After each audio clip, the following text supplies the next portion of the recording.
तपाईले नै बोलाउन पठाउनु भएको हो मलाई? के काम छ? कतै बसेर कुरा गर्ने? मेरो भित्र धेरै काम छ, जे भन्ने हो यही भन्नु। कुरा गहिरो छ, तिम्रै जिन्दगीको सवाल छ।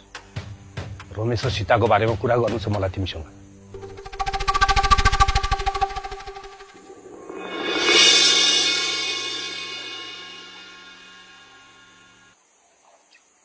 सीता र रमेश एक अर्कालाई प्रेम गर्छन् भन्ने कुरा तिमीलाई पहिल्यैदेखि थाहा थियो हैन? र अझै पनि उनीहरू एक अर्कालाई धेरै माया गर्छन्। के हो त? जसले जसलाई जति माया गरे पनि आखिर सीता मेरै स्वास्नी हो क्यारे? भ्रममा छौ तिमी।